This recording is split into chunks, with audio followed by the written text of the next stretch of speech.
Q news ఛానల్లో పనిచేయటకు అనుభవం గల కంటెంట్ రైటర్స్, వీడియో ఎడిటర్స్ మరియు మార్కెటింగ్ ఎగ్జిక్యూటివ్స్ కావాలను సంప్రదించవలసిన నెంబర్లు 8688926084.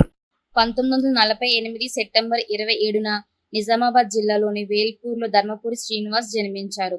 నిజాం కళాశాలలో డిగ్రీ పూర్తి చేశారు. 1974 నుంచి 1984 వరకు 10 ఏళ్ల పాటు రిజర్వ్ బ్యాంక్ ఆఫ్ ఇండియాలో ఉద్యోగిగా పనిచేశారు.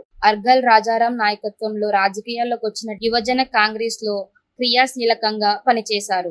1989లో కాంగ్రెస్ పార్టీ తరపున నిజామాబాద్ అర్బన్ నుంచి తొలిసారి అసెంబ్లీకి ఎన్నికయ్యారు.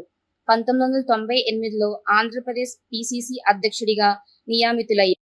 అనంతరం 1999, 2004 వరుసగా ఎమ్మెల్యేగా గెలుపొందారు.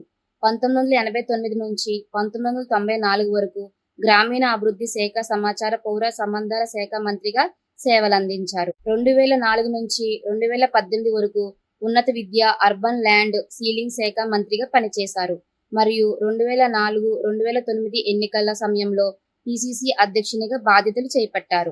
2004లో టీఆర్ఎస్, ప్రస్తుత బీఆర్ఎస్ కాంగ్రెస్ పొత్తుల్లో క్రియాశీలిగా పాత్ర పోషించిన డిఎస్ కాంగ్రెస్ పార్టీని అధికారంలోకి రావడానికి వైఎస్తో కలిసి కీలక పాత్ర పోషించారు. 2013 నుంచి 2015 వరకు శాసన మండలి సభ్యునిగా బాధ్యతలు నిర్వహించారు. తెలంగాణ రాష్ట్ర ఆవిర్భావ అనంతరం శాసన మండలి విపక్ష నేతగా పనిచేశారు.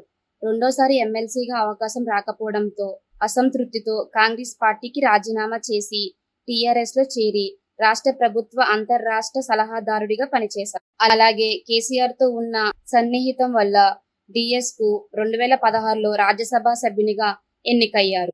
2022లో బీఆర్ఎస్ కు రాజీనామా చేసి రాజకీయాలకు దూరంగా ఉన్నట్లు ఆయన తెలిపారు. క్యూ న్యూస్ ఛానల్లో పనిచేయటకు అనుభవం గల కంటెంట్ రైటర్స్, వీడియో ఎడిటర్స్ మరియు మార్కెటింగ్ ఎగ్జిక్యూటివ్స్ కావాలను సంప్రదించవలసిన నెంబర్లు 8688926084.